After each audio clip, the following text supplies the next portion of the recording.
Many of our customers have very large applications, source code, which on the small side for many of our customers would be, say, 250,000 lines, and it goes all the way north of 5 million lines. We've worked on applications quite a bit in excess of that. And so one of the questions right away is, how do I approach all that from an engineering standpoint? And we have some unique tools that we bring to bear to do all that. One of the first things we do is we look at the software in terms of two different issues. One is we look at it from an architectural perspective. The other one we look at as a code review.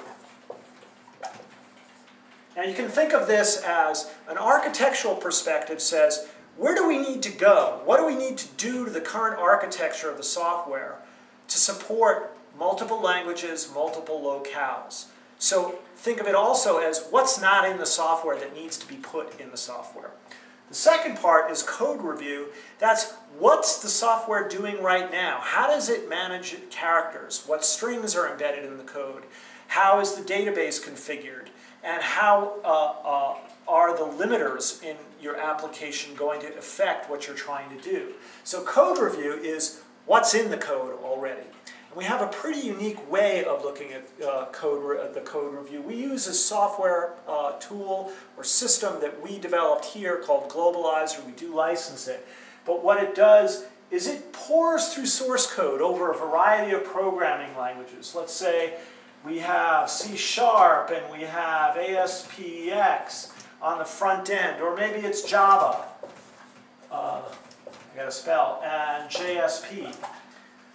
It sorts through the application, it goes through the database, scripts as well, and it looks at maybe you have C++ on the server, and it climbs through all those different parts of your application and identifies several issues in your code that are particularly important to us in terms of how we're going to approach the application and how we're going to work through it.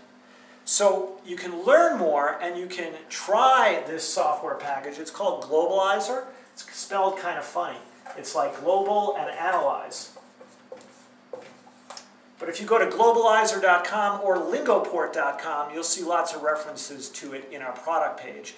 But this product really helps us move through and create project plans and then move through the effort of internationalizing software.